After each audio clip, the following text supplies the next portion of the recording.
দুর্গাপুরের ডাক্তারি পড়ুয়া ধর্ষণ মামলায় 20 দিনের মাথায় পুলিশের দৃষ্টান্তমূলক তদন্তে চার্জশিট দাখিল।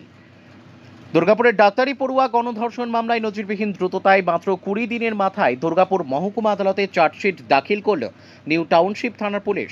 তদন্তের সূক্ষ্মতা, গতি ও নির্ভুলতা বজায় রেখে পুলিশের এই উদ্যোগ ইতিমধ্যেই ন্যায় বিচারের পথে নতুন দৃষ্টান্ত স্থাপন করেছে। চলতি মাসের 10ই অক্টোবর রাতে দুর্গাপুরের আইকিউ সিটি মেডিকেল কলেজের দ্বিতীয় বর্ষের এক ডাক্তারি পড়ুয়াকে কলেজ ক্যাম্পাসের বাইরে পরাণগঞ্জের জঙ্গলে গণধর্ষণের অভিযোগ ওঠে। ওড়িশার জলেশ্বরের বাসিন্দা ওই তরুণী পুলিশের কাছে অভিযোগ করেন তার সহপাঠী মালদার ওয়াসেফ আলীর সঙ্গে বাইরে বেরোতেই ওয়াসেফের সহযোগিতায় বিজরা এলাকার একদল দুষ্কৃতী তাকে নির্জন জঙ্গলে টেনে নিয়ে যায় এবং সেখানে সংঘবদ্ধভাবে ধর্ষণ করে।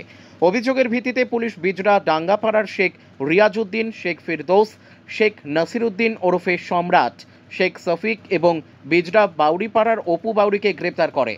3 দিন পর পুলিশের হাতে ধরা পড়ে সহপাঠী ওয়াসিফ আলীও। 22 অক্টোবর পর্যন্ত ধৃতদের পুলিশি হেফাজতের নির্দেশের মধ্যে 20 অক্টোবর শেখ রিয়াজউদ্দিন ও শেখ মফিক রিটেক। শেখ সফিক দুর্গাপুর মহকুমা আদালতে বিচারকের কাছে গোপন জবানবন্দি দেয়। 24 অক্টোবর দুর্গাপুর মহকুমা আদালতের নির্দেশে দুর্গাপুর উপ সংশোধনাগারে হয় টিআই প্যারেড। সেখানে নির্যাতিতা সাহসিকতার সঙ্গে প্রত্যেক অভিযুক্তকে একে একে শনাক্ত করেন। এরপর ফরেন্সিক ও অন্যান্য প্রমাণ হাতে পাওয়ার পর বৃহস্পতিবার নিউ টাউনশিপ থানার পুলিশ চার্জশিট দাখিল করে।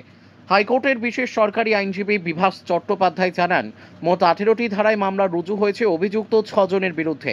চার্জশিট অনুযায়ী সহপাঠী ওয়াসিফ আলীর বিরুদ্ধে ধর্ষণের অভিযোগ, শেখ ফিরদৌস, শেখ নাসিরউদ্দিন ওরফে সম্রাট ও অপু বাউরির বিরুদ্ধে গণধর্ষণ, ছিনতাই ও ডাকাতির অভিযোগ, আর শেখ রিয়াজউদ্দিন ও শেখ সফিকের বিরুদ্ধে ডাকাতি ও ছিনতাইয়ের অভিযোগ আনা হয়েছে।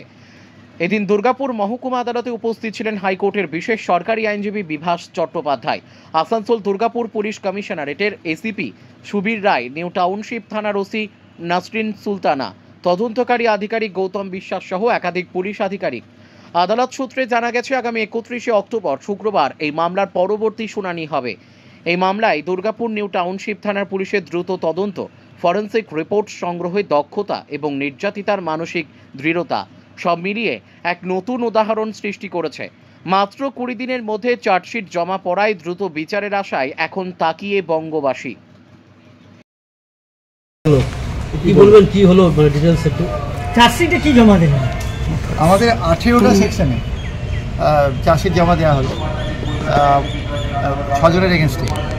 তো পুরোটাই ক্রেডিট গোজ টু আমাদের কমিশনারেট, সিপি সাহেব এবং তা আমাদের থানার ওসি এবং আয়ো সবাই অক্লান্ত খেটেছে কদিন ধরে।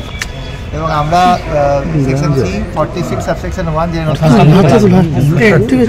অর্থাৎ এই কেসে চার্জশিট দেওয়ার পর দুটো কি বললেন 346 আরে পরে লিখবি তুই, মাঝে চলতে। আমাদের এই মামলাতে আজকে চার্জশিট জমা হলো। আপনারা জানেন যে 10 তারিখের ইনসিডেন্ট, আজকে আমাদের চার্জশিট জমা পড়ে গেল 30 তারিখের মধ্যে, অর্থাৎ 20 দিনের মধ্যে। এবং যদিও কেসটা স্টার্ট হয়েছিল 11 তারিখে, একদিন পরে।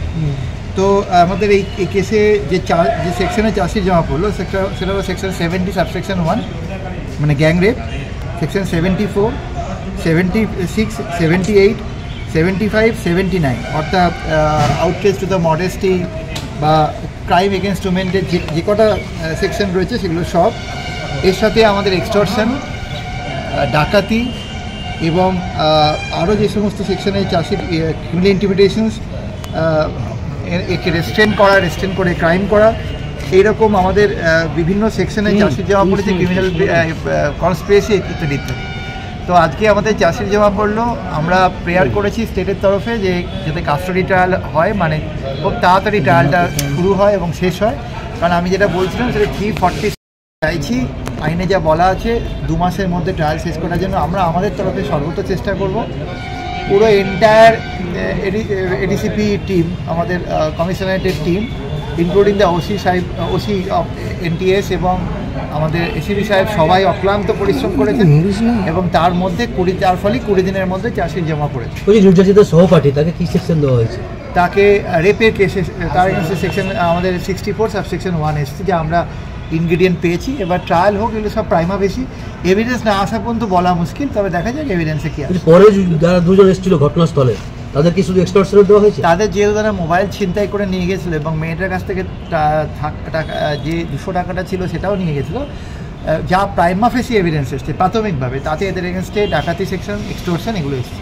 তারা কোনো কি 164-এ বা 183 তাতে কিছু তারা জানিয়েছে? নিজেরা যে বয়ান দিয়েছে তাতে তাদের অভিযোগটা এবং বাকিরা কে কী করেছে পুরোটাই চলে এসছে আমাদের কাছে। হবে কি হবে না সেটা সময় বলবে। এখন আমরা ফিরদৌসের বিরুদ্ধেও কি রেপের ওইভাবে গ্যাংরেপ একজনের বিরুদ্ধে হয় না। আচ্ছা। ফিরদৌস অ্যান্ড আদার্স যারা ওখানে দাঁড়িয়ে পাহারা দিচ্ছিল বা ওই কাজে তাদের হেল্প করছিল, তারা সকলেই গ্যাংরেপ সেকশন 70 সাবসেকশন 1 তাদের এগেনস্টে চার্জ আনা। এই যে ট্রায়াল কতদিনে কমপ্লিট হবে বলে মনে হচ্ছে? দেখুন, আমাদের লয়ে ম্যান্ডেট যেটা আছে যে চাষের দেওয়া 2 মাসের মধ্যে, আমরা আমাদের তরফে আপ্রাণ চেষ্টা করব, বাকিটা তো সব আমাদের হাতে নেই।